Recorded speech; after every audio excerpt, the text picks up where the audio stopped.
Bonjour à tous, aujourd'hui on se retrouve pour l'actualité de la semaine. Donc on va démarrer avec l'annonce de Julien Simon, le Tour de Yonder, première course sur le tour de la saison chez les hommes, la Classica Comunità de Valencia, la première course en Europe pour les hommes, le Trophée Lanix de Saint-Verdi, première course chez les femmes en Europe, la Ruta Ceramica Grand Prix de Castellón et le Trophée au Palma Femina. De nouvelles courses ont fait leur apparition cette saison dans le calendrier, et la manche de Coupe du Monde de cyclocross à Benidorm, en Espagne. Donc l'annonce de Julien Simon, c'est qu'il a annoncé cette semaine que 2024, ça sera sa dernière saison chez les professionnels. Donc il compte actuellement 13 victoires à son palmarès avant le début de la saison. Donc il peut très bien en avoir d'autres cette saison et monter à, je sais pas, 14, 15, 16, autant qu'il veut.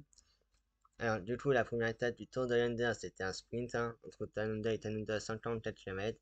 Et c'est Samuel Span qui s'est montré le plus rapide en s'imposant devant Phil Bauss et Binyam Girmay, le meilleur français, et Bastien Tronchon qui termine 18e. La deuxième étape était une étape entre Norwood et Lobetal de 141,6 km. Et c'est un peu une surprise cette étape-là, puisque c'est Isaac Del Toro qui remporte cette victoire. Donc c'est déjà c'est seulement sa première victoire d'étape après son deuxième jour de course. Donc après 2 jours de course en World Tour, il remporte déjà son étape à 20 ans. Donc c'est assez fou. Il devance Carmen Strong et Stephen Williams. Donc le Mexicain prend le maillot de leader qui gardera 3 jours. Valentin Pan termine 12e et meilleur français. La troisième étape était à nouveau un sprint à Campbellton. Et c'est Samuel Spand qui remporte sa deuxième étape en devançant Elia Viviani et Daniel Maclay. Antoine Huy est 11e. Pour la quatrième étape, c'était à nouveau un sprint. Nouvelle victoire de Sam Welsford en devançant William Girmay et Lars Boven. Le premier français est Antoine Hubie 8e et du coup signe son premier top 10 en World Tour pendant sa première saison professionnelle. Enfin, la cinquième étape était l'étape reine de ce Tour de l'Under à l'arrivée au sommet à Willinga Hill. Et c'est la première victoire chez les professionnels pour le Britannique Oscar Ronley de la DSM. Il devance Stephen Williams et Jonathan Narvaez et Del Toro perd le maillot de leader au profit de Stephen Williams. Enfin, la dernière étape était une arrivée au Mount Lofty.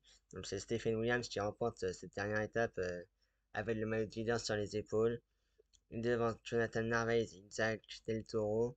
Le premier français est Julien Lafilippe qui termine 6e. Donc le Britannique d'Israël remporte le classement général. Julien Lafilippe, premier français, termine 6e. Donc c'est un bon retour pour lui qui démarre pas bien sa saison. Samuel Sford remporte donc très logiquement le maillot vert. Lud Burns le maillot meilleur l'affaire. Isaac Del Toro remporte le maillot meilleur jeune et AG2R remporte le classement par équipe. Enfin, à l'Atlética Comunidad Valenciana, une course pour sprinter de 200 km, c'est Dylan Groenewegen qui remporte sa première victoire de la saison en devançant le français Brian Coquin et le jeune Tim Tom Tottenberg. Enfin, chez les femmes, au trophée au Félanix de Saint-Verdier, c'est Noémie Rude qui remporte sa première victoire professionnelle pour sa première course sous ses nouvelles couleurs. Avant, elle était à la Jumbo. Elle devance donc la cubaine Arlene Sierra et Chiara Concini, grande favorite pour moi, c'était elle. Enfin, trophée au Palma Femina, c'est une nouvelle victoire pour l'équipe IF, donc 2 victoires en 2 jours. Et c'est une première victoire professionnelle pour une coureuse de leur rang. Et c'est Magdalene Byers qui remporte en solitaire cette victoire. Elle devance 2 femmes très expérimentées, en la personne d'Ashley Moolman qui termine 2e et ma fille Garcia 3e. Première française, Maëva Suivant termine 6e. À la Ruta de la Ceramica Grand Prix au Castellón, c'était une arrivée pour un puncher sprinter. C'est Michael Matthews qui remporte cette course en devançant le français Pierre Gautra et l'espagnol Alex Aramburu. Enfin, la Coupe du Monde à Benidorm en Espagne, c'est la championne du monde Van Empel qui s'impose au sprint devant Pat Peters. Céline Alvarado termine 3e et Amandine Fouquenet termine 13e et première française.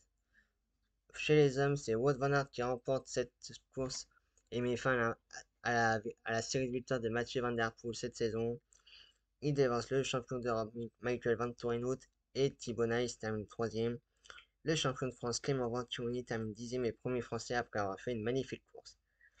Voilà, c'est la fin de cette vidéo. J'espère que je vous ai bien dit l'actualité de la semaine. On se retrouve donc la semaine prochaine pour une nouvelle vidéo et normalement le début des lives pour les courses sur route. Salut tout le monde!